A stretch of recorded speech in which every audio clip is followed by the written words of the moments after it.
Welcome, everyone, to today's book talk, Defending Frenemies, Alliances, Politics, and Nuclear Nonproliferation in U.S. Foreign Policy. My name is Alexandra Mize, and I am a senior fellow with the Center for Ethics and the Rule of Law at the University of Pennsylvania. CERL, as we call it, is a nonpartisan interdisciplinary center dedicated to preserving and promoting the rule of law in 21st century national security, warfare, and democratic governance. CERL does this by drawing upon the studies of law, philosophy, and ethics to answer difficult questions that arise in times of war and other contemporary conflicts. To that end, we conduct research, produce publications, and hold events, such as today's book talk, that educate the public and decision makers on vital ethical and rule of law issues. Today's discussion is on nuclear proliferation and governance, and I am so excited that we have Professor Jeff Taliaferro joining us today from Tufts University to discuss his book on this topic. But before we get to that and introducing our moderator, I want to take care of some housekeeping for today. First, we've reserved the last half an hour of today's session for Q&A, but please do not wait to then to ask your question. You can start queuing them up now. You'll see at the bottom of your screen a Q&A tab. Please use that to submit your questions. Please keep your questions topical and appropriate, however. Inappropriate questions will be removed from the queue and may cause you to be removed from the seminar.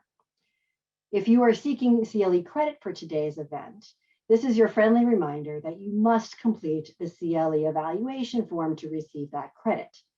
You would have received the link to that form in your confirmation email, and at some point today, it will be posted in the chat as well for your convenience.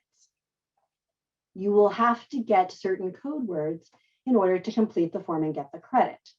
The first code word for today is winter.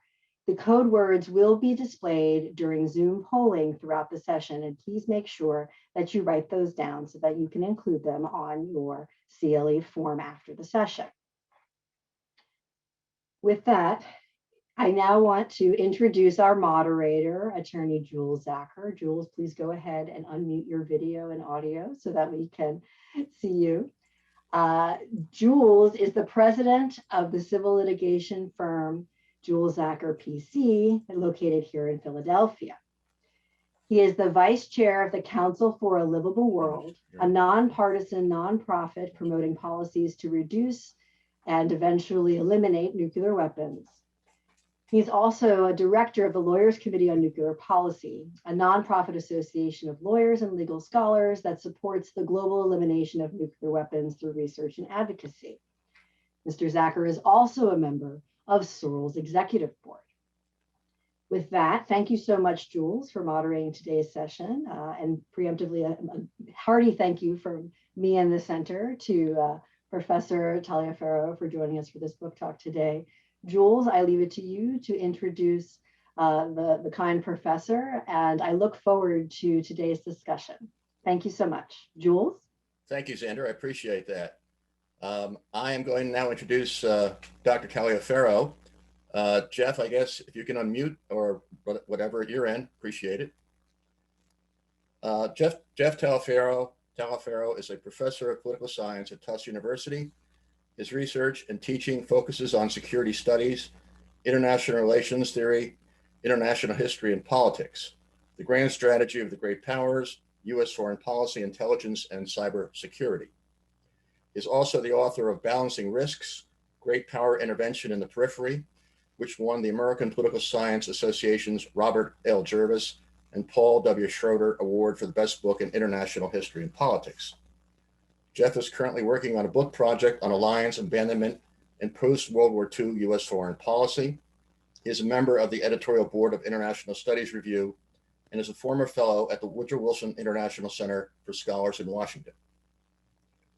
Thank you for participating, Jeff. We're most appreciative. Well, thank you so much for having me, Jules. It's really an honor to join you and CERL today and talk about my book. So just to get started, let me talk a little bit about the book itself.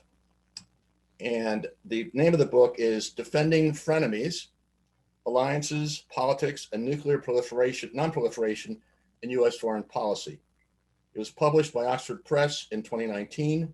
The book is devoted to a discussion of neoclassical realist theory as applied to U.S. nuclear nonproliferation policies towards 4 countries: Israel, Pakistan, South Korea, and Taiwan. And I just wanted to talk for a moment, if I may, about the timeliness of the book. And in this respect, American interaction with its allies, particularly as applied to nuclear weapons, is a topic under current discussion in the Biden administration. The president has long-standing views in this area, as he has been involved with nuclear nonproliferation issues for much of his career. In fact, I know Joe for many, many years, and I'm active with an organization called the Council for Livable World. We vetted Joe for the Senate when he was 29 years old, and we're obviously incredibly impressed with him. Furthermore, indeed, nothing could be more timely than the topic of this book. As Stephen Erlanger of the New York Times points out in an op-ed piece regarding nuclear nonproliferation amongst U.S. allies, there is, quote, little arms control, modern technologies are unconstrained, and the players are more numerous and rapidly building up nuclear arsenals. As important as that, Mr. Trump's transactional, spasmodic, America First policies undermine allies' confidence in American security guarantees. Quoting Kevin Rudd, former Prime Minister of Australia, Mr. Erlanger goes on to write, quote, there has to be sufficient belief in collective deterrence and the American nuclear umbrella to prevent allies from contemplating their own national nuclear breakouts. Now, while much of the current discussion revolves around our European allies, indeed, many Americans aren't even aware that there are approximately 150 U.S. thermonuclear bombs being stored in various allies throughout Europe, including Belgium, Germany, Holland, Italy, and Turkey. Many of the same issues apply to other powers friendly to the United States. Mr. Yun, a former South Korean foreign minister, has stated, both countries, that is South Korea and Japan, are under threat from the growing North Korean nuclear arsenal and missile capability. Both countries feel that the current level of extended deterrence is not sufficient to protect us. Nuclear assurance has become the first and foremost issue for America in Asia. As Mr. Erlanger goes on to further point out, Asians worry that Washington will make a deal with North Korea on intercontinental missiles, but not shorter range ones. In opinion polls, a consistent majority of South Koreans support acquiring nuclear weapons. These same issues, are discussed at length by Dr. Taliaferro in his book. Will the Biden administration, the question on the table now is, will the Biden administration place nonproliferation secondary to reasserting its role as the world's hegemon? It is the discussion of this book that we now turn. And with that introduction, Jeff, if I may call you that. Please do. I'm going to ask probably the most important question of the afternoon, and that is, how are your 2 cats, Micah and Biff, doing? Micah and Biff are doing quite well. They are resting in the other room, far away from the webcam and my computer. They provided valuable research assistance to me in the writing of Defending Frenemies. I actually moved them and myself down to DC for a research fellowship at the Woodrow Wilson Center back in 2017 and 2018, which is where I wrote much of this book, or at least the empirical chapters of the book. So, but they are doing quite well. I think they're enjoying the snowfall that's beginning, or enjoying watching it from the window. Good. Now let's delve into your book. Sure. You describe the international relations theory of neoclassical realism in your book as an international system as a relative distribution of material capabilities among states, which sets the parameters of international bargaining outcomes and the likely strategic behavior of those states. Can you comment on why you came up with that definition? Well, first of all, I didn't coin the term neoclassical realism. Gideon Rose did 20 years ago, exactly 20 years ago, in a review article which he published in World Politics. And he used it in reference to a group of books which examined primarily post-World War II U.S. foreign policy. But I, along with my collaborators, Stephen Lebel at University of Utah and Norm Gripsman, who's now at Lehigh University, have tried to systematize neoclassical realism and expand it beyond what Rose talked about in that article. And the basic premise of neoclassical realism is that the international balance of power matters. It matters a great deal. But if we really want to explain why states pursue the policies that they do, and variation in those policies, then we have to be prepared to open up the so-called black box of the state. And that means that we have to pay careful attention to, first, how senior policymakers, whether they're in Moscow or Washington, D.C., or Seoul or Accra, are looking at the distribution of power, are looking at international threats and opportunities, primarily in their immediate vicinity, but in the case of great powers like the US, across different geographic regions. And then we have to also look at what those leaders need to do in order to mobilize the human and material resources that they need to pursue their preferred responses to those international threats and opportunities. So what neoclassical realism is saying, in effect, is that foreign policy making, grand strategy, the formulation, implementation is inherently a political process. It's political both at the international level, but it's also political at the domestic level. And you can't really understand what states have done and what they're likely to do in the future unless you pay attention to that imperfect transmission belt between what happens out there in the international system and states' domestic politics. Thank you for that helpful definition and insight. Now, what I'd like to do is relate that to where we are today in this world. Would you then consider the concept of neoclassical realism basically to be a zero-sum game? In other words, one country's loss is another country's gain? Certainly not. No, if international politics were a zero-sum game, the humanity would have eliminated itself, many thousands of years ago. Most foreign policy issues are not zero-sum game. And most foreign policy issues are not positive-sum games either. Most issues in international politics are mixed, or what are called mixed motive gains. The question, that strategists, that policymakers, and that international theorists have is that, well, how do two parties come to an agreement that both of them can live with, keeping in mind that even the more powerful states in the international system are not going to get everything that they want all of the time. So the dilemma for policymakers and strategists, as well as for those of us who spend our lives studying them, is to figure out, well, how do you get to that acceptable compromise for the parties? Now, like other variants of political realism, and realism, is a very broad philosophical tradition, in addition to being a school of empirical international relations theories. But, even arch realists like John Mearsheimer at the University of Chicago would not say that all international politics is a zero-sum game, although he thinks much more of it is a zero-sum game than I do. Okay. Why do you identify yourself as a neoclassical realist? What is it? Well, I identified myself with this body of theory for two reasons. First of all, I grew up in the 1970s, 1980s. I actually grew up in New Jersey, just across the river from Philadelphia. And indeed, I still have relatives in Philadelphia.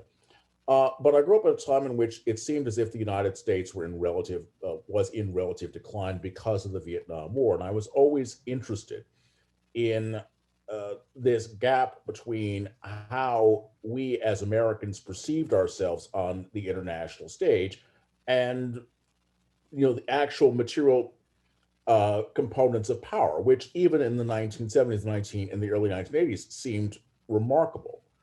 I gravitated towards neoclassical realism because in graduate school, I was dissatisfied with many of the debates in the early 1990s between proponents of structural realism, or neo-realism as it was then called, and neoliberal institutionalism.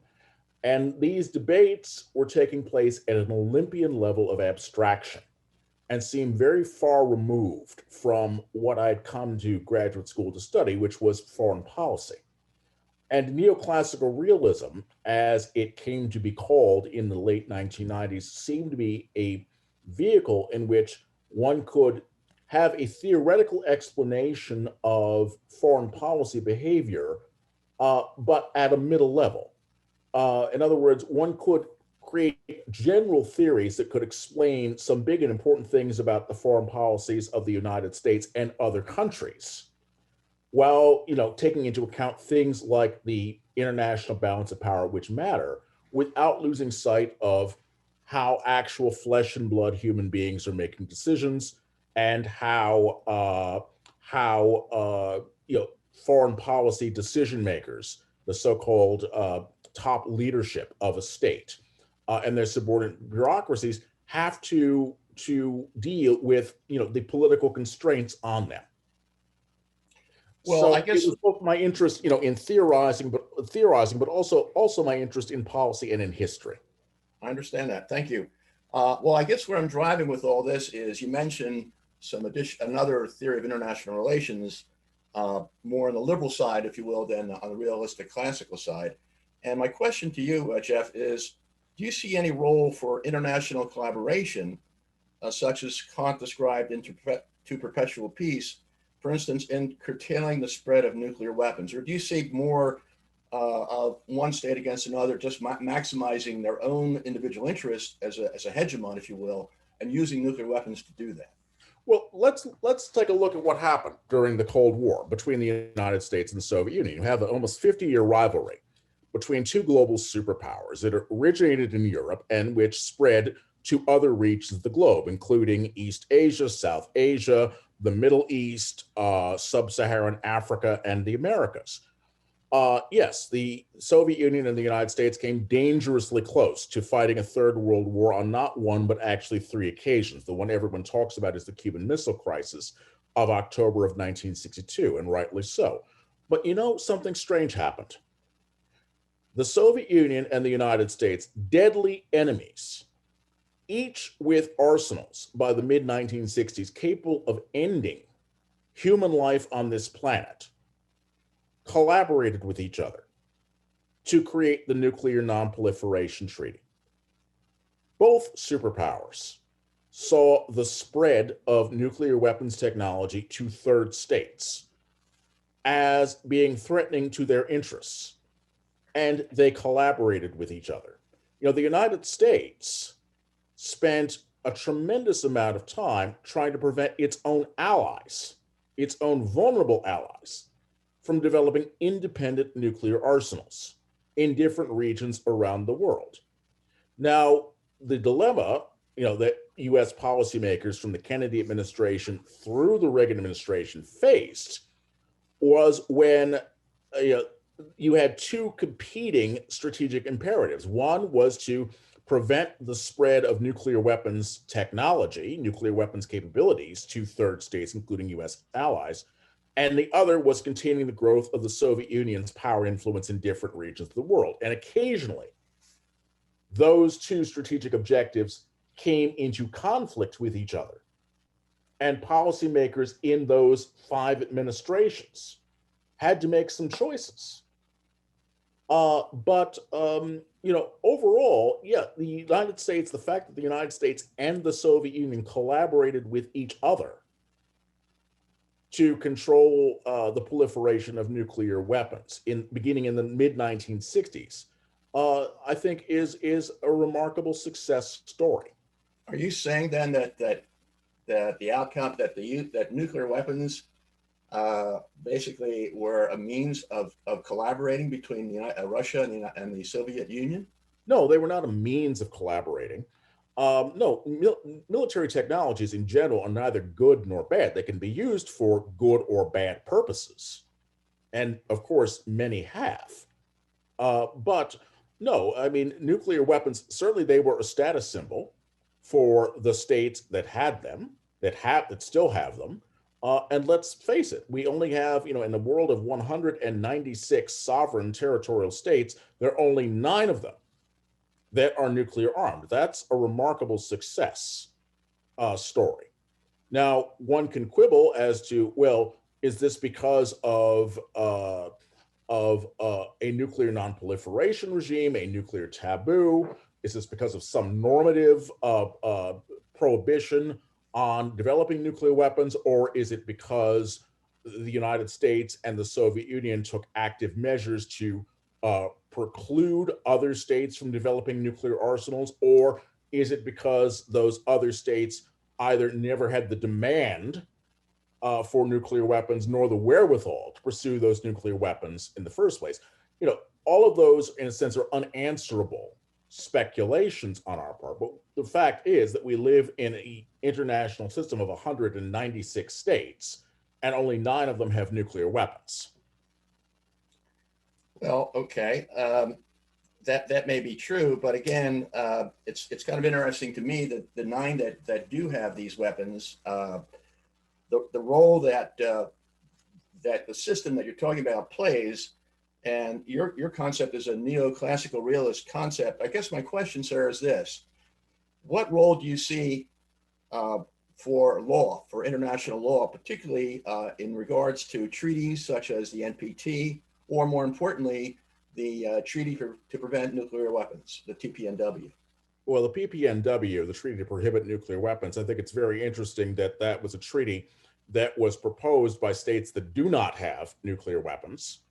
Some of them have made a point of declaring that they have absolutely no intention of ever having nuclear weapons, and that's a longstanding policy, whereas others had at least maintained the option of developing nuclear weapons at certain points in their history. But it's interesting that none of the 9 nuclear armed states, including the 5 permanent members of the Security Council, all of whom are nuclear armed, have signed onto that treaty. So it's a lovely aspirational statement, but it's one that does not have very much impact on nuclear proliferation. And let me just state, you know, because you asked a question about law, I'm going to make the caveat, which is I am not a lawyer.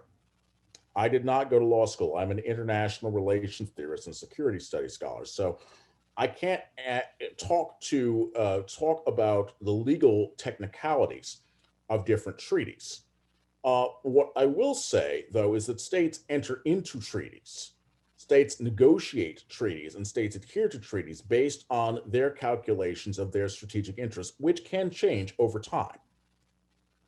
And that treaties and other mechanisms for interstate cooperation, whether these are formal treaties or informal agreements, bilateral agreements, or executive agreements, are only useful to the extent that, number one, they serve the interests of the parties, number two, they are enforceable, and that there are mechanisms to monitor the compliance of those treaties.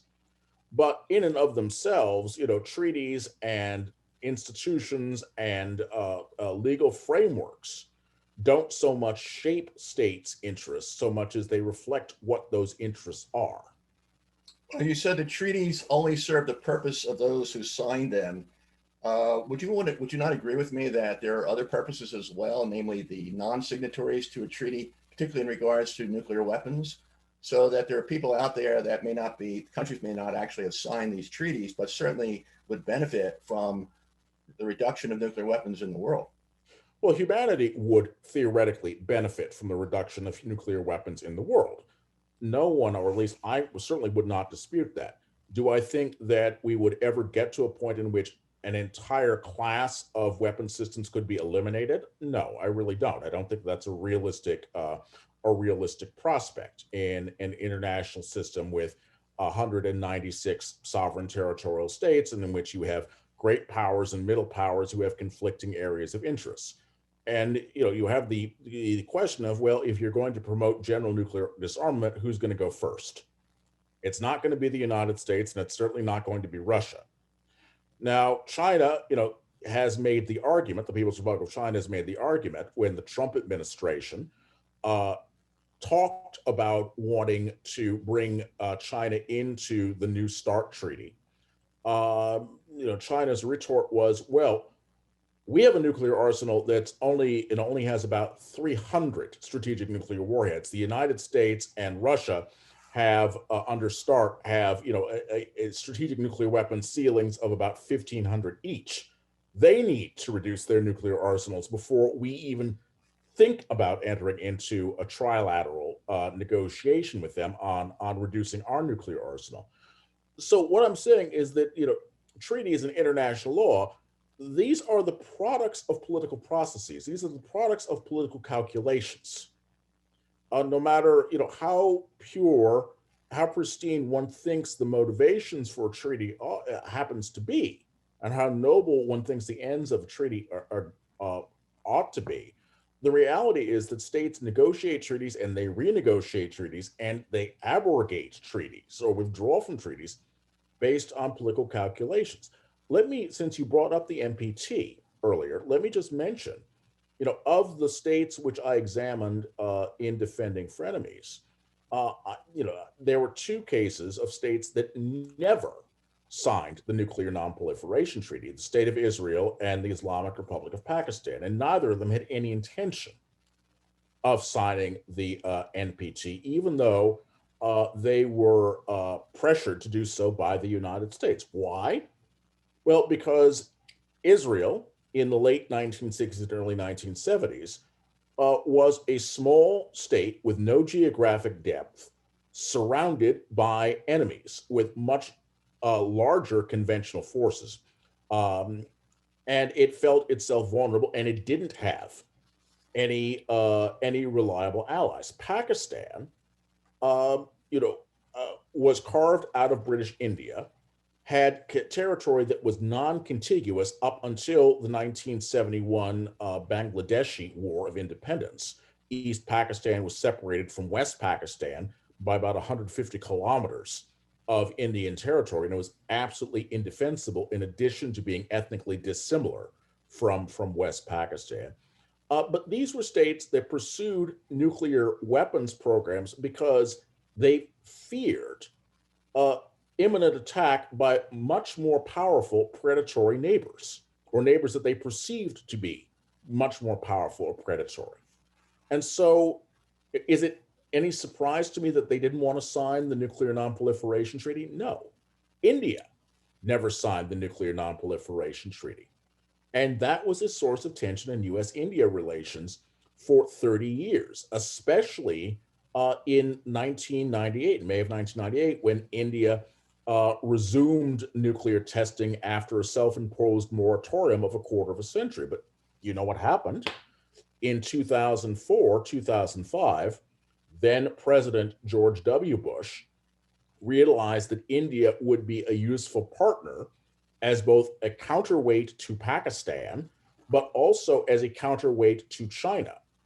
And the Bush administration, to its credit, negotiated a civilian nuclear cooperation agreement with the Indian government of Manmohan Singh of the Congress Party, that in effect recognized India as a de facto nuclear weapon state, even though India is not a signatory of the Nuclear Nonproliferation Treaty. Let's continue, if you don't mind, and apply the neo-realistic theory that you have to U.S. nonproliferation policy. Yes. You state in your book, U.S. presidents will pursue coercive nonproliferation strategies when facing favorable conditions, such as a short time horizon and low regional instability, but will acquiesce when facing unfavorable regional power distribution. Both presume low domestic opposition. Conversely, if U.S. presidents perceive the U.S. as facing a favorable distribution of power in the region and long time horizons for threats to U.S. interests in the region, they will be inclined to pursue coercive strategies to prevent proliferation. These strategies, however, are not solely a function of these systemic level variables. Domestic mobilization hurdles constitute the intervening variable. High mobilization hurdles may make it more difficult to pursue a coercive or an accommodative strategy toward the ally at any given time. In these circumstances, the administration may end up pursuing a hybrid strategy toward a nuclear proliferating ally. Now, that's a quote from your book. There's a quote. Implicit in this theory is nonproliferation is subservient to a nation's other strategic interests, and that domestic behavior, either in the form of congressional action or interest groups, plays a dampening role in what a president can do. I'd like now to take a deeper dive into what you're discussing and have you look at this. Hopefully I get this to work. Okay. Share the screen. And we want this guy here. I don't know if anybody can see that or not. Can you see that, anyone? I can't see it. Oh, you can. Okay. Hopefully hopefully the audience is able to see it. I don't think, Jules, I don't think that you're sharing your screen right now.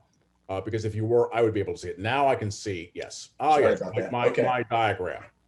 Okay. So let me for those who are not steeped in international relations theory and social science methodology, let me try to explain what I'm arguing in the book. The United States pursues a number of interests around the world, and it has strategic interests in a variety of different regions. U.S. foreign policymakers, that is, presidents and senior members of their administration, are primarily concerned about threats to U.S. strategic interests in those regions and are cognizant of the time frames in which those threats are going to arise. So they are attuned to both what the distribution of power among the states in the region happens to be, and when threats to U.S. interests are going to arise.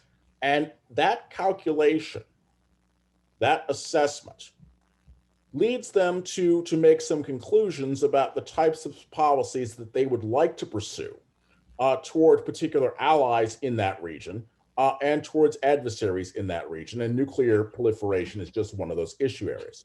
The problem is that every presidential administration doesn't have carte blanche when it comes to foreign policy. Every presidential administration has to deal with Congress to some extent, and has to deal sometimes with domestic interest groups that can lobby Congress. And so in certain issue areas and at certain times, administrations have to bargain with members of Congress who are particularly interested in either nuclear proliferation or in US policy towards particular allies, as well as with interest groups who are lobbying Congress to shift the administration's policy.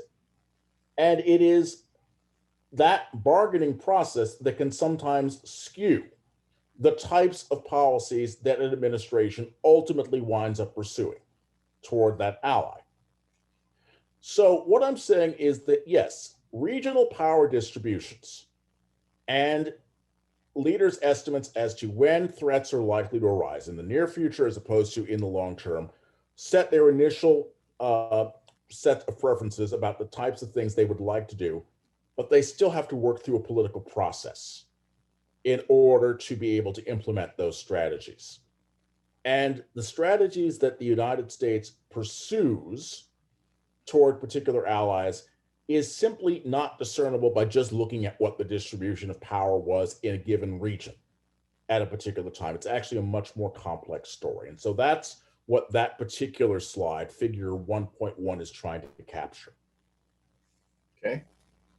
Now that we've discussed the theory as it applies to the proliferation strategies employed by the United States, I'm going to ask you some questions about nuclear weapons. More specifically, do you agree with this quote from Albert Einstein, which is, "The unleashed power of the atom has changed everything, save our modes of thinking, and we thus drift toward unparalleled catastrophe." And in that regard, what I'd like to do is show some, hopefully this works. As you know, that's a photograph of the detonation of the first atomic bomb over Hiroshima. These are some photographs of the devastation that was caused by the atomic bomb attack on Hiroshima.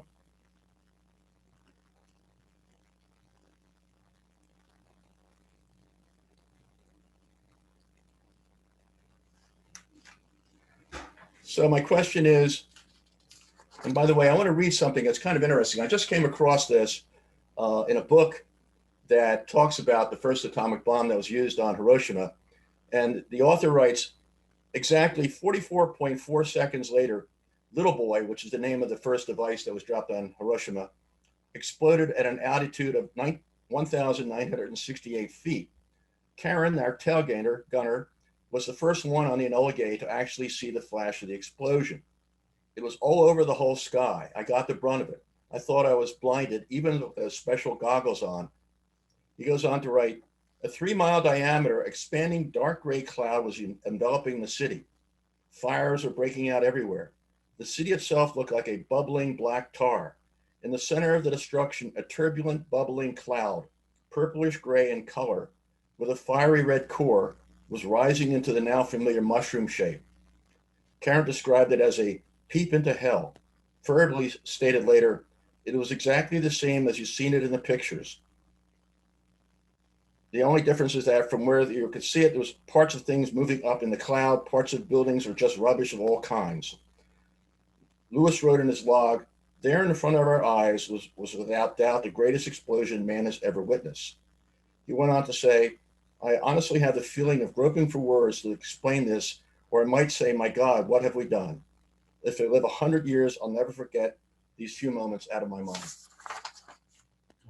My question, Jeff, is this.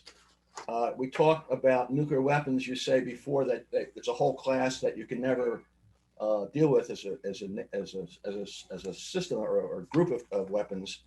Do you consider nuclear weapons to be sui generis or just another form of a weapon? Well, that's a very broad question because they're not just another form of a weapon. I mean, these are weapons that are designed not to be used. These are weapons which are useful for coercive diplomacy and for deterrence, but their utility as a war-fighting weapon, which is how historically human beings have used every other type of weapon, beginning with sticks and rocks, it is really questionable. To the point, and I'm not minimizing the tremendous suffering that took place with the atomic bombings of Hiroshima and Nagasaki, 4 days later. I'm not minimizing that suffering, but I would say that the fact that nuclear weapons have only been used against one adversary, Japan, and against two targets, the cities of Hiroshima and Nagasaki, over the past 75 odd years, I think shows that these are a different type of weapon system than the other types of weapon systems that humanity has developed across the millennia. That these are weapons that are, again, useful for coercive diplomacy and for deterrence, as well as for status purposes, but are probably not that useful for or not useful at all for conventional warfighting. And frankly, the circumstances under which the United States used the atomic bombs against Japan at the end of the Second World War are not likely to be repeated. The United States and Japan have been at war for almost 4 years at that point. The United States was fighting a war on two oceans, both the European War and the Pacific War. We can talk about the morality of Truman's decision to use the atomic bombs against Japan, knowing full well that the Japanese government, or at least factions within the Japanese government, the Suzuki cabinet, were trying to reach some type of negotiated settlement with the Allies that would prevent the occupation of the Japanese home islands. But he was motivated by two things, which was, number one, he couldn't get an estimate of the likely casualties that would result from the two-stage planned invasion of the Japanese home islands. And he was under tremendous domestic pressure to bring GIs home as quickly as possible. And number two, Truman wanted to preclude the Soviet Union from sharing in the occupation in Japan, as it was then sharing in the occupation of Germany. And then that occupation in Germany was becoming extremely problematic and contentious, even as early as July of 1945. But those conditions are simply not likely to be replicated. Well, you described, if I'm not mistaken, you used a phrase or terms that nuclear weapons are to be used as part of coercive diplomacy. Yes. And that they are a different type of weapon. When you use the term coercive diplomacy, can you define what you mean by that? Coercive diplomacy refers to the use of threats as well as promises in order to change the cost-benefit calculations of one's adversaries or one's bargaining partners. Coercive diplomacy is something that states engage in on a regular basis, not just with respect to their adversaries, but sometimes with respect to their own allies. Indeed, my book is an examination of coercive diplomacy between the United States and its strategically vulnerable and obstreperous allies. The threat of nuclear weapons use, the promise that certain states are going to be protected by the U.S. nuclear umbrella. I mean, these are critically important issues. The dilemma, of course, that has consumed successive U.S. presidential administrations and military strategists since the late 1940s, however, is how do you make threats to use nuclear weapons credible to adversaries, and how do you make promises that the United States is willing to defend its allies up to and including the use of nuclear weapons credible to one's allies and to neutral parties. And different administrations have wrestled with this issue and have come to different sets of interlocking policies to try to make those threats and those promises credible to all of the audiences. Let me ask you a question, if I may, Jeff. I'm sorry to interrupt you. Can we stop the screen share for a little bit? Stop the screen share. Sure. That way the audience can see me. Okay. All right, there we go. So I wanted to follow up on the threats that you talked about and using nuclear weapons for threat purposes. As you may remember, President Trump was at his country club in northern New Jersey, and he talked about threatening North Korea. I forgot the phrase he used, shock and fury. Do you consider that to be a legitimate threat to use nuclear weapons? Nobody believed him. And nobody believed him that he was going to do that. I mean, what about the threat itself? The threat itself was not credible. Maybe to you, but what about to North Korea? Or clearly it was not credible because North Korea walked away with just about everything that it wanted in the ensuing 3 summit meetings with Donald Trump, between Donald Trump and Kim Jong-un. North Korea's leaders, Kim Jong-un and his father before him, Kim Il-sung, not Kim Il-sung, that was his grandfather. But Kim Jong-un knows that North Korea's nuclear arsenal and its long-range and medium-range missile capabilities are not just necessary for national security, they're necessary for regime security. The only reason the United States cares about North Korea is because North Korea is a nuclear weapons state.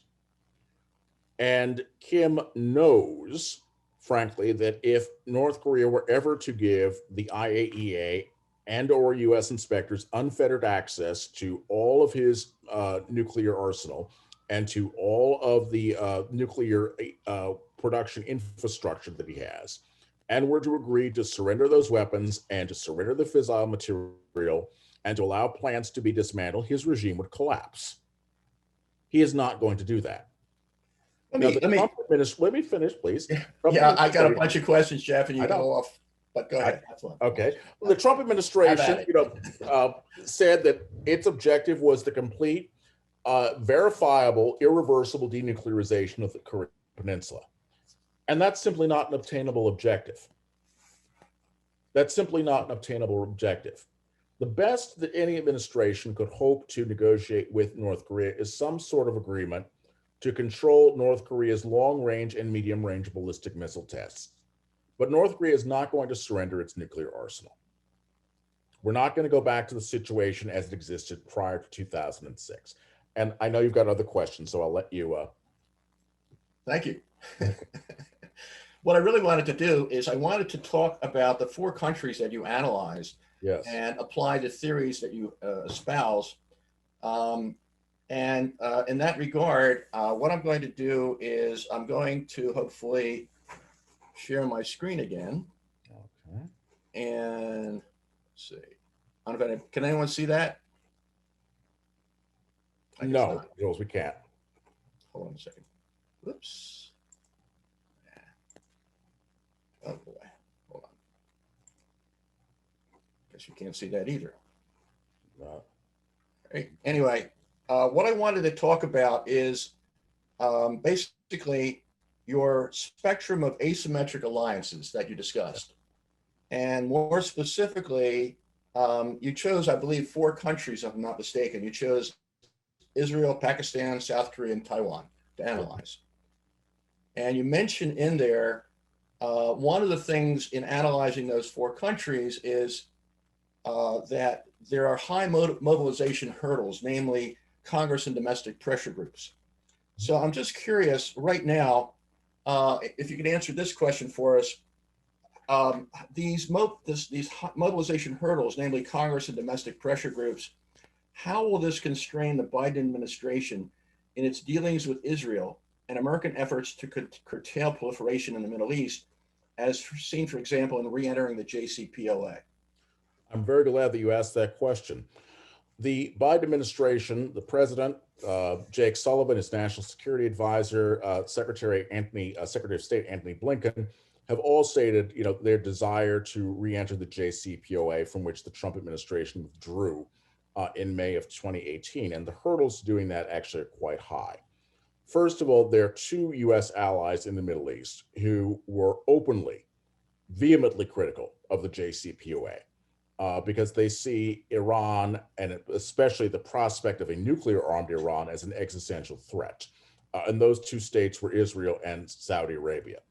You had Israeli Prime Minister Benjamin Netanyahu denouncing the JCPOA the moment it was signed, and actually accepting an invitation to make a joint, an address before a joint session of Congress, to denounce an agreement that had been signed by the President of the United States. That was just simply unprecedented. And you had Saudi Arabia, first under King Abdullah, and now under King Salman and Crown Prince Mohammed bin Salman, who have dropped hints that Saudi Arabia is interested, or might be potentially interested, in developing its own nuclear capability of some sort, should Iran move forward with its own nuclear weapons program. Then domestically, the Trump administration faces a very big problem. The reason why the JCPOA was not submitted to the United States Senate as a treaty back in 2015 is because the Obama administration knew they would never get 67 votes in the Senate to ratify the thing. So it was an executive agreement, which meant that a future US president could easily pull the plug on the thing, which happened in 2018. Republicans were vehemently opposed to the JCPOA, and I would expect that when the Biden administration makes a move to try to re-enter negotiations, they're going to be lacerated by the likes of Senators Tom Cotton and Ted Cruz for doing so. Because, these are senators who, first of all, they're very critical of any type of negotiations with Iran. Second of all, they court the Christian evangelical vote, and the Christian evangelical vote over the past 30, 40 years has been incredibly pro-Israel and incredibly pro-Likud in pro-Israel. And so they were adamantly opposed to any type of deal with the Iranians. The problem that, of course, the opponents of the JCPOA had, and still have, and the problem that the Trump administration had is, well, if you don't negotiate with the Iranians on some limits towards their nuclear program, then what? Then what do you do? And so you had the Trump administration pursuing its, quote, maximum pressure campaign, which provided absolutely no incentives for the Iranians to cooperate. It actually was a godsend in some ways to the Islamic Revolutionary Guard Corps and to the hardliners, because they had been also quite opposed to the JCPOA. They need the United States to be the great Satan, the external enemy, in order to preserve themselves in power. And Iranian President Hassan Rouhani and the Foreign Minister Mohammad Javad Zarif had promised that, well, if we agree to limits on our uranium enrichment, if we agree to intrusive inspection for a number of years, the United States and the other members of the P5 are going to lift sanctions, and it's going to be a great economic windfall for us. Didn't happen for the Iranians. So all of this is a very verbose way of saying that the Biden administration's path toward reviving the JCPOA is a fraught one. And I'm not sure that they can do it. I hope they can, but I'm not sure that they can. You mentioned in your book that Israel assembled 2 nuclear devices as the crisis escalated between Israel and Egypt in 1967 for an underground detonation, but Prime Minister Esq rejected the proposal to detonate them as a demonstration. You go on to write that Golda Meir also rejected a proposal from Moshe Dayan to detonate a demonstration nuclear device at the beginning of the Yom Kippur War in 1973. It's also widely known that Israeli jets destroyed the Syrian nuclear reactor in 2007. Do you see as a possibility such a strike on an Iranian facility with or without U.S. acquiescence? Yes, that's one of the reasons why the Obama administration went to such great lengths to restrain Israel. In 2010, why the George W. Bush administration refused to sell bunker buster missiles to the Israelis before that. They were afraid that Netanyahu was going to launch a preventive military strike against the Iranian uranium enrichment plant in the Tufts. Of course, no one in either the United States intelligence community or the Israeli intelligence community, let alone the political levels, take credit for what's now called the Stuxnet worms, but a StepNet worm. But one of the rationales for it was to preclude an Israeli preventive strike against Iran's nuclear arsenal by basically destroying as many centrifuges as they could, and showing the Iranians that the United States and its allies had means to retard their nuclear weapons program without using kinetic force. So restraining Israel, was a concern of not one, but certainly 2 very different U.S. administrations, George W. Bush and Barack Obama. It was less so a concern under the Trump administration. I think it will be a concern in the Biden administration, depending on what happens with Netanyahu's corruption trial and what happens with the upcoming Israeli general election, the 4th in about a year and a half. Of course, I don't expect, the blue-white coalition, let alone labor, to win to be able to form a working government in Israel, but we'll see what happens with Israeli politics. I'd like to talk for a moment about one of the theories you proposed, which is containment theory, the idea of containing, at the time, the Soviet Union in a regional level, particularly in the Middle East. And in that regard, I want to, by way of background, talk about the special understanding that the United States has with Israel that was reached between Nixon and Golda Meir, in that, they can have their nuclear weapons and Israel can have nuclear weapons, and we're not going to say anything about it. But I'd like also to talk something that I found most interesting is you quote Henry Kissinger as saying, "Our strategic objective is to prevent the Soviet Union from getting the dominant position in the Middle East. Israel is a secondary emotional problem having to do with domestic politics here." Mm-hmm. Now, as you know, the current Middle East environment is different from the 1970s. Do you see Iran as a new protagonist that all sides are trying to contain, as reflected in the Abraham Accords? And if so, how will this affect U.S. efforts towards nonproliferation? That is, will containment, albeit a different protagonist, trump proliferation again?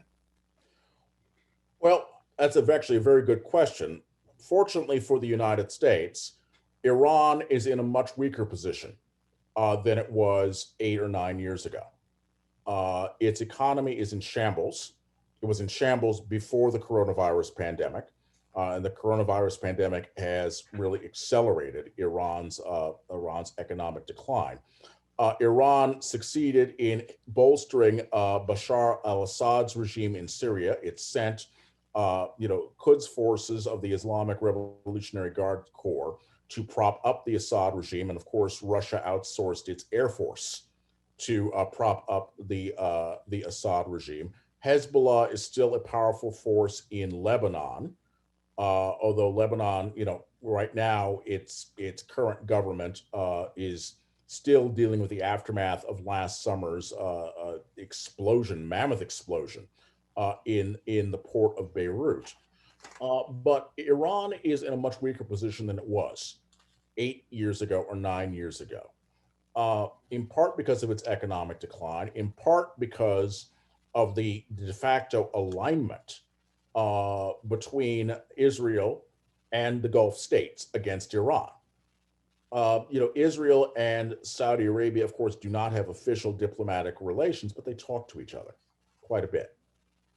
And the Abraham Accords between, especially between Israel and the United Arab Emirates and Israel and Qatar and Bahrain were designed, to send a signal to Iran that it was surrounded by states which had access to advanced weaponry and which were willing to protect their interests.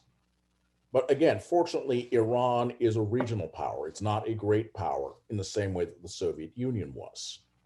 I'd like to ask you another question, if I may, about another theory that you posited in your book, namely the nuclear domino theory, the idea that if one country in the region has one, the other country is going to want it.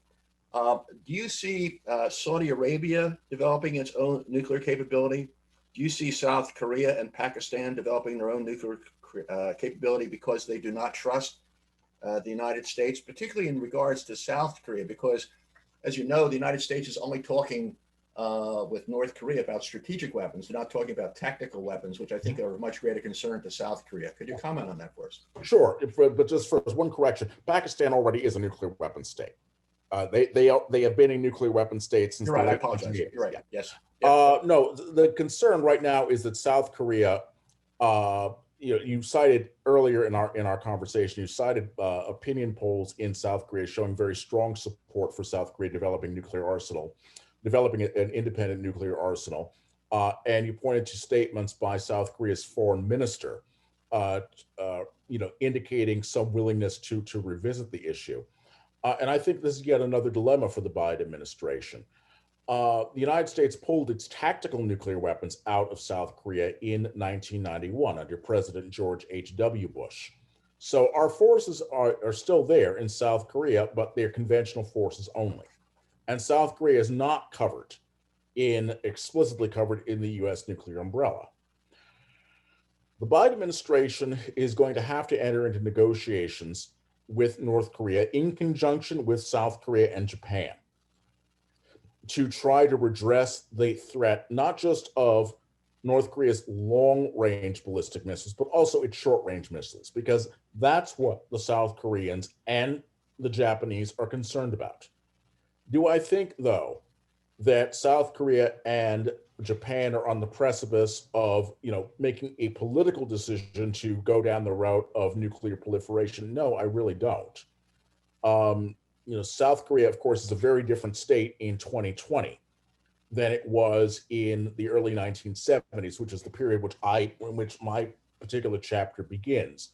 But that said, South Korea, by virtue of its location and by virtue of its existing alliance relationships, a South Korean nuclear weapons program would be of great concern to China. And China is, proximate to South Korea, and it's something that the Chinese would not take lightly. So I think that would certainly enter into the calculations of the Moon Jae-in administration. Okay. I want to ask one last question, if I may, and that is in regards to the concept of extended deterrence. My definition of that would be, the American umbrella, nuclear umbrella, covering other countries, and not just about the ones that you talked about, but as you know, there's over 150 nuclear weapons, American nuclear weapons, right now in Europe. And particularly my concern or my question is in regards to the 50 thermonuclear weapons that are owned by the United States, and they're stored at the Incirlik Air Base in Turkey. And given that this base is less than 70 miles from Syria, and Turkish President Erdogan threatened to close the base because of tensions between the two countries, do you think that this is still a good idea to have extended deterrence, particularly with Turkey? The United States' relationship with Turkey is problematic, to say the least. Turkey is a longstanding NATO ally, but relations, bilateral relations between the United States and Turkey have certainly deteriorated, over the past several years as Recep Tayyip Erdogan has evolved from being, the Islamic Democrat to basically being an autocratic ruler. Would Erdogan have actually made good on that threat? I highly doubt it. I think that, Erdogan wanted to exert some type of influence over US policy in Syria. He also wanted to show some type of independence from the United States. Certainly the Biden administration in the next nuclear posture review is going to have to take a look at the basing arrangements in Turkey. But remember, those missiles are primarily designed to not only reassure Turkey, but also to potentially deter Russia from more adventurism in that region. But the U.S.-Turkish relationship and Turkey's relationship with its other NATO allies is going to be a fraught one for the foreseeable future until Erdogan passes from the scene, which does not seem likely anytime soon. Thank you very much for all that. That was very helpful. I think now we're going to turn to the Q&A, if I'm not mistaken.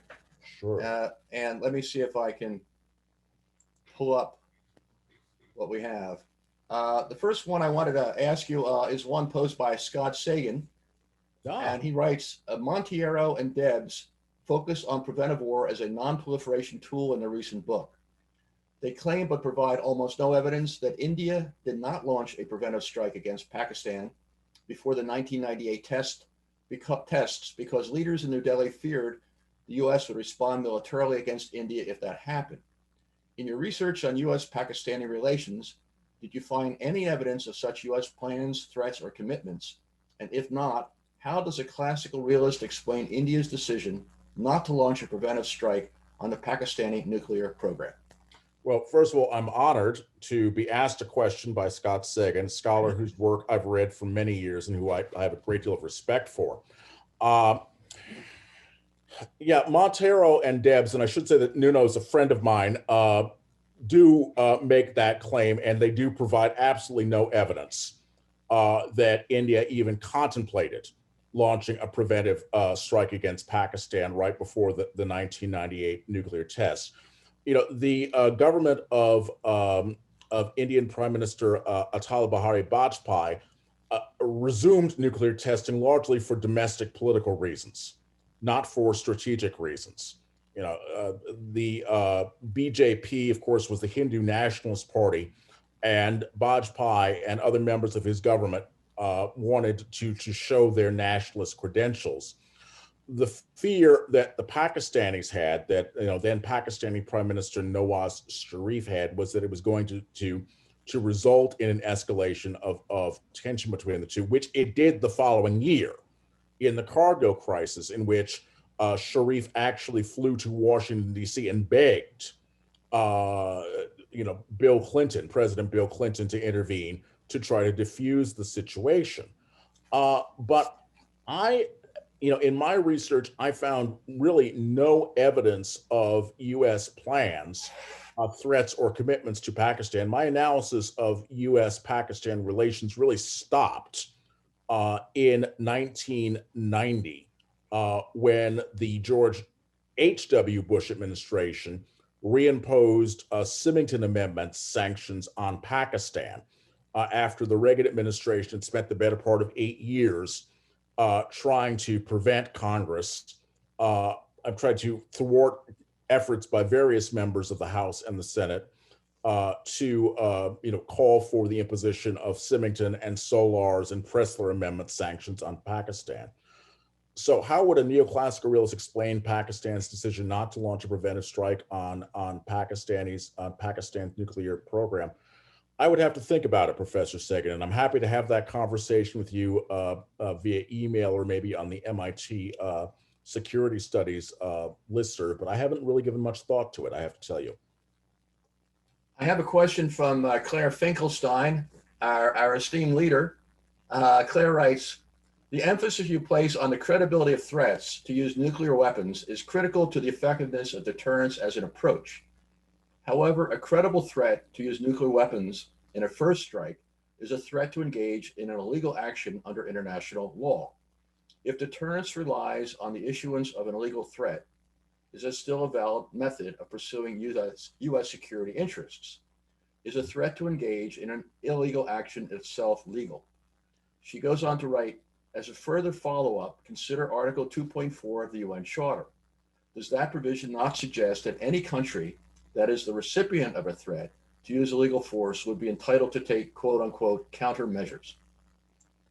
Thank you, Professor Finkelstein. That's a fascinating question. And I'm going to begin with my usual caveat, which is I'm not a lawyer, let alone an international lawyer. But I will observe that, first of all, the United States never pledged not to be the first state to use nuclear weapons. I mean, certain states, for example, India at certain points in time, have taken nuclear non-first use pledges. But US nuclear strategy from the 1950s onward, across different administrations and across different contexts, have never taken that off the table. And in part, that's because the United States, unlike other nuclear armed states, has a set of extended deterrence commitments to allies around the world. And by making a declaratory pledge not to use nuclear weapons first, or to only use nuclear weapons in the event that an adversary were to launch a nuclear strike on the United States or the territory of its allies first, the thinking was that the United States would be undermining the credibility of its commitments. Now, one can have an argument, and people in my discipline, international relations, and subdiscipline, international security studies, have debated this for decades without resolution. One can have an argument as to whether or not the threat of escalating to nuclear use is credible, and whether or not the United States would in effect self-deter in the event of a crisis. In other words, US policymakers in the midst of a crisis would realize if they didn't pull back, if they didn't exercise some type of restraint, even in the midst of a crisis, they would be in a situation that would be completely out of control. One can have that type of argument, but no US administration, Democrat or Republican, Cold War or post-Cold War, has ever been willing to make no first use pledge. And I would argue that no presidential administration really ought to, regardless of how one interprets Article 2.4 of the United Nations Charter. Why? Because of the complexity of the United States extended deterrence relationships, and the fact that those extended deterrence relationships are aimed not just at US adversaries, but also at reassuring US allies, and also assuring US adversaries that the United States can restrain its allies. Can you explain a little further why not adopting a no first use policy has anything to do with extended deterrence? I'm not sure I see the nexus there. Are you saying that if we reserve the right to launch, if you will, the 150 weapons we have, or even strategic weapons, if we say there's a threat going on to our allies, that somehow I don't get it. Can you explain that for me? I mean, it goes back to something that Charles de Gaulle said in the early 1960s when he was justifying France's development of an independent nuclear arsenal, which was what president of the United States is going to be willing to trade Lyon, Paris, Bonn, or West Berlin for Cleveland, Chicago, New York City, or Philadelphia? He was calling into question, yes, you have this enormous nuclear arsenal, you have nuclear weapons stationed on European territory. But if the Soviet Union were to launch a conventional attack, if they were to invade West Berlin, which they could do very easily, they had the forces, they could easily take West Berlin. or if they were to cross the Fulda Gap and launch an offensive into Western Europe, was it really credible for a French president or a West German chancellor or a Belgian prime minister, let alone a Soviet, first secretary, to think that a president of the United States would be willing to risk the certain annihilation of those American cities in order to defend those Western European cities which were under attack? So why do we have to resort to nuclear weapons with all the incredible conventional capabilities that we have? We've got global strike. No, because frankly, during the Cold War, there was simply no way. No, I'm talking about now. Oh, now. Well, now the threat is quite different because first of all, the Soviet Union hasn't existed for 30 years. Second of all, Russia, or the type of threat that Russia poses to its European neighbors, is not in the form of a conventional attack or even a nuclear attack. It's in the form of hybrid interference and the use of disinformation. So then why would we use a nuclear weapon for hybrid information? I don't see that. We wouldn't, and they know that we wouldn't. So then why do we need these gravity bombs in our allied bases? Why do we need that first strike capability? In part because the United States, successive administrations have spent the past 30 years trying to justify NATO's continued existence and the United States' hegemonic role in Europe. Now, again, there are plenty of people in my field, people like John Mearsheimer and Chris Lane, who've argued that that's just an insane, and Barry Posen have argued that that's just a crazy policy for the United States to pursue, that open, what's called deep engagement or liberal primacy or liberal hegemony is just a foolish grand strategy for the United States to pursue, and that the United States would be much better off if it withdrew its conventional forces, ended its basing arrangements with those states, brought its forces home, but maintained the capabilities to quickly redeploy in the event of a crisis abroad. And that's an argument which they have made in one form or another for 30 years, and it's found absolutely no resonance in the national security community in Washington, D.C., in part because policymakers on both sides of the aisle see some continued political benefit to the United States playing a hegemonic role. And part of playing that hegemonic role entails having forward deployed conventional forces, but also having some forward deployed nuclear forces. Regardless of whether or not these nuclear forces or conventional forces are likely to be used, it becomes in a sense a form of status. Let me follow up with some additional questions I have quickly. Sure. We have one here. Can you discuss the impact of deterrence plans, example, Cold Start, in a manner similar to the way that the U.S. Strategic Defense Initiative impacted the economy of the Soviet Union during the Cold War, the threat of the Cold Start doctrine, and the increase in the Indian defense budget from 24 billion to 40 billion between 2007 and 2009, both apparently prompted the Pakistan government to increase its defense budget sharply to 32% of the federal government's net revenue receipts. That's an excellent question, and I really like the juxtaposition of Cold Start and the Strategic Defense Initiative.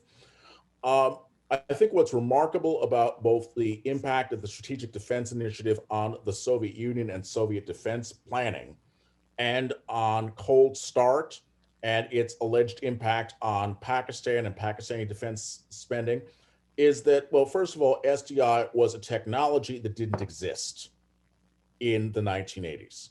It was Reagan's plan to invest billions of dollars to develop a space-based system of missile interceptors, which would be capable of rendering a massive Soviet ICBM strike on North America moot by shooting down those missiles as they were in their ascent. Cold Start, and the reason why I think it's a great parallel is because there's a legitimate argument that the Indian Army never actually had a Cold Start document, never actually had a Cold Start doctrine. In other words, a plan to rapidly mobilize their conventional forces and to drive deep into Pakistan with the aim of enveloping Pakistani forces before they could mount an effective counter-offensive across the line of control in Kashmir. But The reason why I think that this parallel is interesting is because both SDI in the 80s and Cold Start in the 2000s had a tremendous psychological impact on their states. The threat of SDI, the threat that the United States might be on the cusp of developing anti-missile technology, space-based anti-missile technology, terrified Soviet military planners. And it was one of the things that led Mikhail Gorbachev to conclude that the Cold War arms race was simply unsustainable. The Soviet Union could not compete. And he recognized that, the Soviet Union would have to begin making concessions to the United States on arms control, if for no other reason than to stave off economic collapse. And in the case of Pakistan, again, Cold Start is a conventional doctrine, not a nuclear doctrine, and not a ballistic missile defense plan. But the psychological impact that Cold Start had on Pakistani military planners and on politicians, both during Nawaz Sharif's third tenure as prime minister and now under Imran Khan, has been the same. That, because India has such a tremendous power asymmetry over Pakistan, and a dramatically larger economy, a much larger conventional force, Pakistan just simply can't keep up. And so they've allocated all this money to deal with this doctrine that, some of my Indian interlocutors argue actually never existed.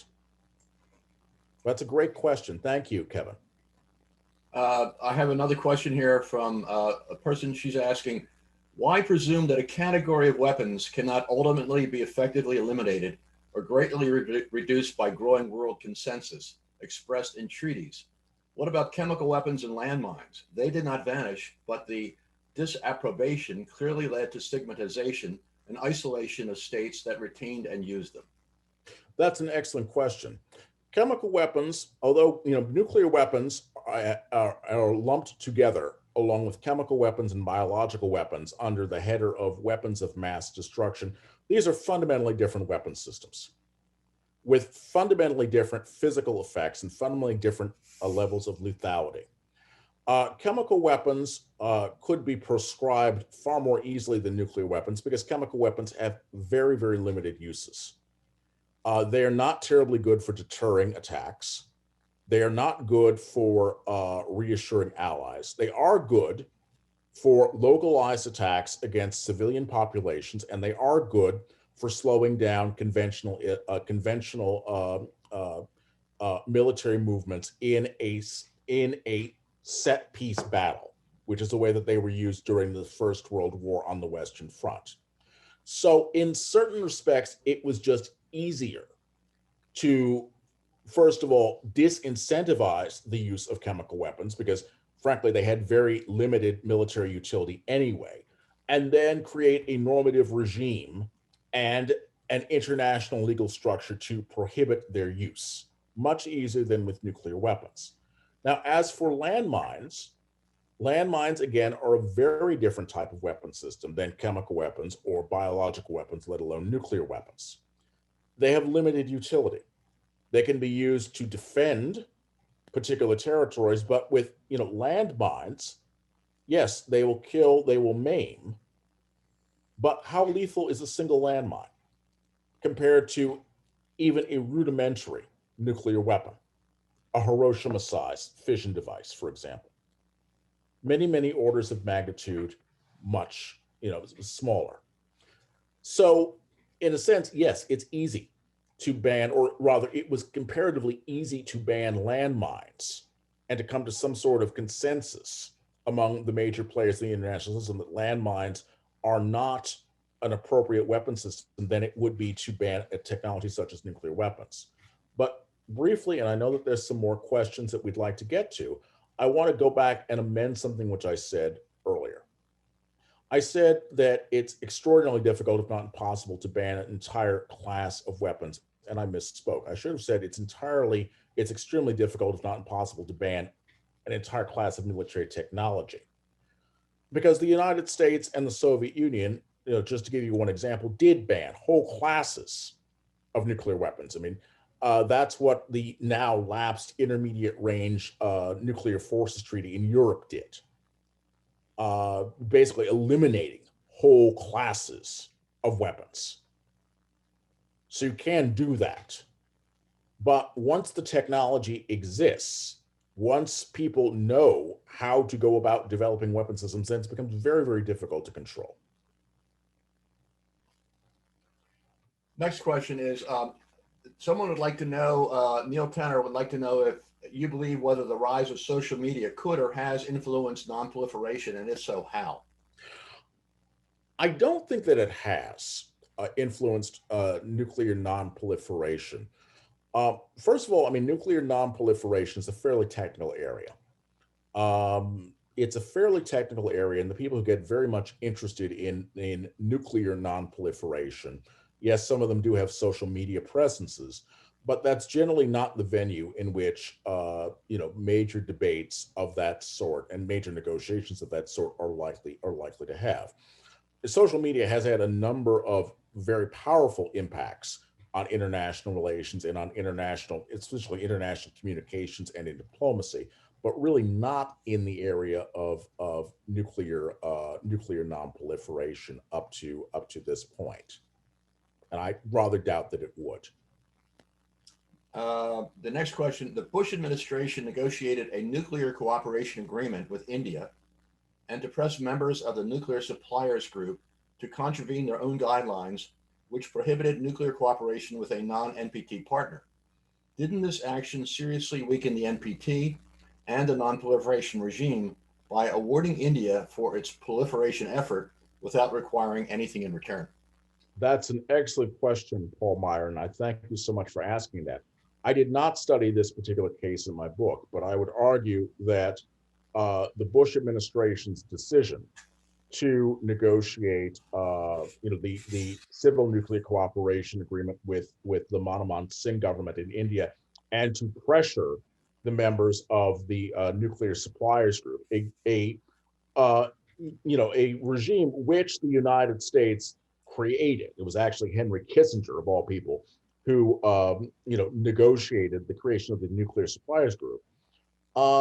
This was, as I explained, in my Cold War studies, this is an example of broader geopolitical concerns trumping nuclear nonproliferation concerns. The Bush administration wanted to cultivate India as a potential ally at some point in the future with China, keeping in mind that India was not likely to be receptive to an overt offer of a military alliance with the United States against China or anyone else, given the strength of the non-aligned mantra in Indian foreign policy, but also as a way of putting pressure on Pakistan in the war on terrorism, specifically in the war in Afghanistan. The Bush administration was trying to send a signal to the Pakistanis that, yes, we've sold you lots of weapons and we're sharing intelligence with you for counterterrorism purposes. And yes, we know our relationship with you is dysfunctional and you really distrust us, but we're willing to do business with your arch enemy. So you better watch yourselves. And also to say to the Chinese that, yes, you at that point, Hu Jintao may be talking about a peaceful rise all you want, but we're concerned about what China is already doing with respect to its military modernization, especially its naval modernization. And we're willing to move closer to India just so that you, the Chinese leadership in Beijing, know that we, the United States, aren't going anywhere. And so the question is, did the United States gain anything from it? I would say yes. I think, and I was very critical of much of what the George W. Bush administration did, but the one area, one of the two foreign policy initiatives that the Bush administration enacted, which I was quite supportive of, was the nuclear cooperation agreement with India. The other was PEPFAR, the President's Fund for AIDS. because he really did cultivate a far more positive and cooperative relationship between Washington and New Delhi than had previously existed. That's it for the questions, Jeff. I don't have any more.